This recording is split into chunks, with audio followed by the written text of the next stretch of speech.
પપ્પા તમે ચા પીને પછી અહીંયા આવી આવ્યા? હા બેટા, મેં કીધું આ થોડી ખુલ્લી હવા છે ને તો અહીંયા બેસું એમ. પપ્પા તમારા ફોનની રિંગ વાગતી લાગે છે. હા બોલ ભીખુ, આવી જા આવી જા.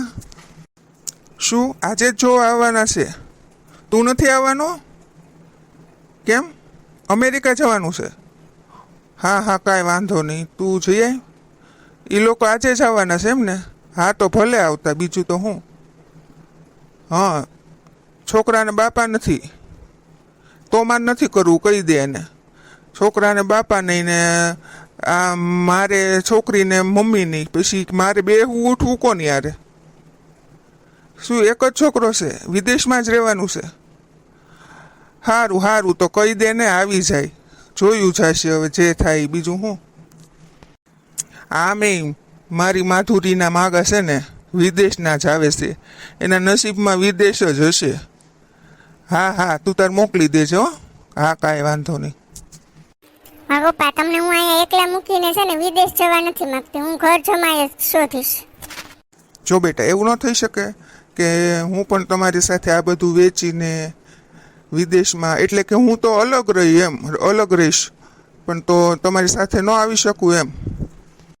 પપ્પા હું તમને એકલા નહીં મૂકું. અરે હા બેટા, હજી ક્યાં આપણે સગાઈ કરી નાખી છે? જોઈ જાણીએ તો ખરા બેટા. એ બધું છોડ, મહેમાન આવે છે એટલે તું બધી તૈયારી કરી નાખ જા. હા પપ્પા. હે ભગવાન, આ છોકરીને મારી માયા કેટલી ગળે વળગી છે, પણ એને ખબર નથી દીકરીનો તો એક દિવસ પારકા ઘરે જ જવાનું હોય છે. કેટલી મારી ચિંતા કરે છે. માધુરી, આ લોકો હજી આવ્યા નહીં જોતો. તને તો ખબર છે ને, જે લોકો ટાઈમના પાકા ન હોય ને એ માણસ મને બિલકુલ પસંદ નથી. આવી જશે પપ્પા, તમે ચાલો અંદર, અંદર જઈને બેસો. હા ચાલો. રાજ, આ ઘર જોઈને તો એમ લાગે છે કે માલદાર પાર્ટી લાગે. હા એવું જ લાગે છે. તો શું વિચાર છે તારો? વિચાર એમાં શું હોય? છોકરી ગમે એવી હોય, બાડી બોબડી, મારે ચાલશે. આવો આવો આવો, બેસો બેસો. નમસ્તે. Good morning. જય શ્રી કૃષ્ણ. બેસો બેસો. કેમ છો? બસ મજામાં હો. રાજ, સો હોટ. નો એસી? એસી ચાલુ કરો ને, ગરમી થાય છે મમ્માને. બેટા જો મહેમાન આવી ગયા છે હો. આવો, જય શ્રી કૃષ્ણ. સરસ કપડાં પહેર્યા છે તમે. Thank you. યુ નો, તમને વેસ્ટર્ન કપડાં વધારે ગમે છે કે સાડી ને એવું? ના, મને બધું ગમે છે. લ્યો નાસ્તો કરો. મોમ, નાસ્તામાં કેમ શુગર વાળું? હું તો શુગર વાળું નથી ખાતો ને. ઓકે બેટા, હું જરાક ચાખી લઉં છું. હલો મિસ્ટર, ઇન્ડિયામાં તો હજુ આ જ સિસ્ટમ ચાલે છે, પહેલા મીઠું પછી બીજી બધી વાત. અમારે તો ત્યાં વિદેશમાં છે ને, પહેલા ડેટિંગ પછી ચા નાસ્તો પાણી જે હોય તે. જો તમને વાંધો ના હોય તો આ બંને જણા વાત કરી રહી. હા હા ભલે વાત કરી લઈ.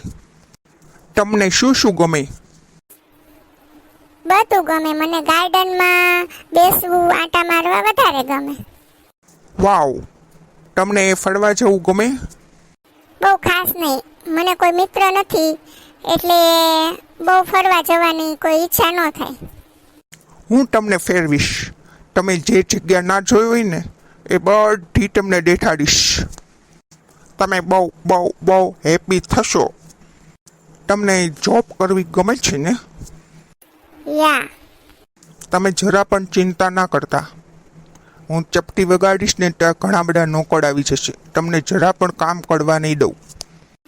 ઠીક છે, હું તમારી આવક અને નોકરી વિશે જાણી શકું?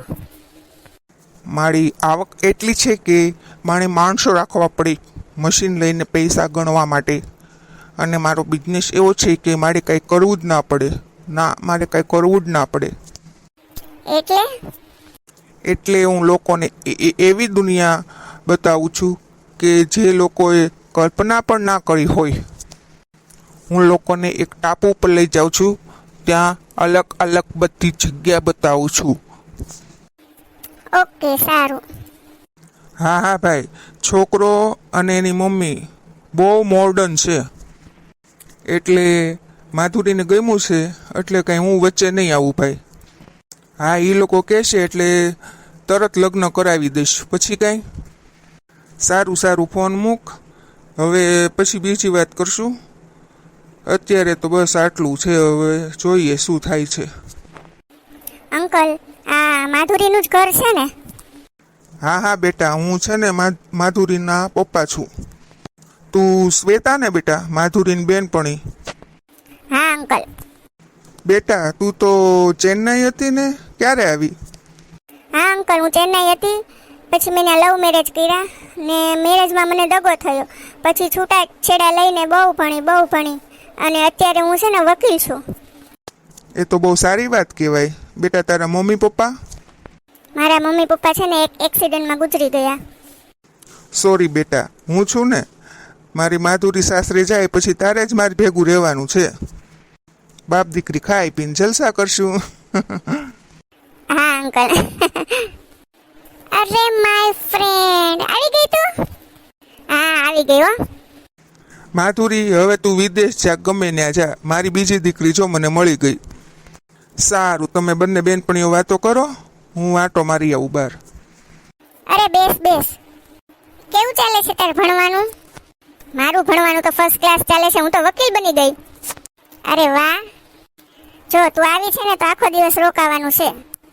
અરે મને તો અંકલે એમ કીધું છે કે મારે અહીંયા જ રહેવાનું છે. અરે તો સારું લે. તારું તો સગ પણ નક્કી થઈ ગયું, પાર્ટી આપ. હજી તો ખાલી પાકું કર્યું છે. એ લોકો સગાઈ, વેવિશાળ, લગ્ન એવું બધી ના પાડે ને કોર્ટ મેરેજનું કહે છે. અરે વાહ, તને તો સમજદાર બંદો મળ્યો છે. અને તને એક વાત કહું, આખા જંગલમાં એક ટાપુ છે ને એ એની મિલકતમાં છે અને બહુ પૈસાદાર પણ છે. અરે વાહ, તો તું બહુ નસીબદાર છે. પણ તે કેમ છૂટાછેડા લઈ લીધા? ઈ તો કે પ્રેમમાં દગો, વાતમાં દગો દેખાડે એની કરતા કંઈક જુદું જ નીકળે. પછી શું કરવાનું? છૂટાછેડા કરવાના. એટલે તો એ જ કર્યું. અરે તારા થનાર ઘરવાળાનો ફોટો તો બતાવ. હા, જો સામે કોપી પડી છે, અહીંથી દેખાય છે. શું આ સામે ફોટો છે? જ હા, એ જ. આવો બેસો. હાલો મિસ્ટર, મેરેજની તૈયારી કેવી ચાલે છે? અરે ફૂલ તૈયારી હાલે છે ભાઈ. અને મેં એક વકીલ દ્વારા પૂછાયું કે મેરેજ સર્ટિફિકેટ વગર તો પાસપોર્ટમાં અડચણ આવે. તમે છે ને ટેન્શન ના લો. તમારું અને માધુરીનું મને આઈડી પ્રૂફ આપી દો. હું આમ ચપટી વગાડતા જ બધું રેડી કરાવી દઈશ. મારી બહુ મોટી ઓળખાણ છે. હાલો મિસ્ટર, મારું માનો ને તો તમે પણ ત્યાં સેટલ થઈ જાઓ ને જે પૈસા હોય એ માધુરીના એકાઉન્ટમાં નાખી દો. આ બધું વેચીને ત્યાં સ્ટેબલ થઈ જાઓ. રાજ, હું એમ કહું છું, તમારી મમ્મી ને મારા પપ્પાના હાજરીમાં આપણે છે ને કોર્ટ મેરેજ કરી લઈ તો લગ્નનો ખર્ચો પણ બચશે. હું તો એમ કહું છું કે તું થોડાક સમય ત્યાં વિદેશમાં રહીજો. તને ફાવે છે કેમ નહીં, પછી આપણે મેરેજ કરીશું. ત્યાં સુધી આપણે લિવિંગમાં રહી શકીએ. એ વાત સાચી છે, પણ મારા વકીલ છે ને એ આમ કરવા ના પાડે છે. એ કોર્ટ મેરેજ કરાવવા રાજી છે. જો માધુરી, ત્યાંના રૂલ્સ છે ને બધા અલગ હોય. આઈડી પ્રૂફ છે ને અહીંયાના એ તો બધા ત્યાં ના ચાલે. ત્યાં તો બધા નવા જ બનાવવા પડે. ઠીક છે, પહેલા તમે મારા વકીલની વાત સાંભળી લો, પછી આપણે આગળ વિચારીએ. ઓકે મેડમ, બહાર આવો તો. તું હજી જીવે છે? મેં તો તને મારી નાખી, હું બચી ગઈ. અંકલ, મેં છૂટાછેડા લીધા ને એટલે આ મા દીકરાએ મને નદીમાં નાખી દીધી હતી. મારા બધા જ ઘરેણા, મારી બધી જ મિલકત આ લોકોએ છીનવી લીધી. આવી જ રીતે બધાને સાણસામાં લઈને ઠગીને દીકરીઓના ઘરેણા લૂંટે છે. અંકલ હું તો એટલું જ કહું છું કે તમે પોલીસને બોલાવો અને આ બંનેને પકડાવી દો. તું શું કહેતો હતો? ખૂબ પૈસાવાળો છું ને ટાપુ મારા નામે છે ને. હે? હવે રહેવા માટે ઘર પણ નથી તારે. પોલીસને ફોન લગાવ માધુરી. હા હેલો, પોલીસ સ્ટેશન. જી અમારે ત્યાં આવી જાઓ. મને તો જે દિવસે આ લોકો જોવા આવ્યા ને તે દિવસે જ ખબર પડી ગઈ હતી કે દાળમાં કંઈક કાળું છે. પછી ખબર પડી કે આખી દાળ જ કાળી છે. ચાલો ભાગી નહીં જતા. પકડો અંકલ બધા બેયને. પકડો પકડો, મારો મારો મારો, ભાગવા નહીં દેતા. છોકરીઓને છેતરવા નીકળ્યા, છોકરીઓને છેતરવા નીકળ્યા. હે હે છોડી દો મને, છોડી દો મને. હું હવે નહીં કરું આવું. છોડી દો મને. સાલી ડોસલી, તને તે મારવાની જ છે હો ખમ. એ બાપા મને મૂકી દો, મૂકી દો, મને મૂકી દો. હવે છે ને મને જવા દો ઘરે. ઘરે ક્યાંથી જાય? હમણાં પોલીસ આવે એટલી જ વાર છે. પકડાવી જ દેવાના છે બે માં દીકરાને. અંકલ આવા લોકોથી છે ને સાવચેત રહેવાનું અને ગમે એ હોય પૂરી તપાસ કરીને પછી તમારે દીકરા દીકરીની સગાઈ કરવાની. અંકલ તમે આવાથી રહી ગયા છેતરાતા, નહીતર મારી જેમ માધુરીના પણ ભાગ ફૂટી જાત. હા બેટા, સાચી વાત છે. મિત્રો અમારા વિડીયોને લાઈક શેર સબસ્ક્રાઇબ જરૂર કરી દેજો, કમેન્ટ પણ કરજો. ધન્યવાદ.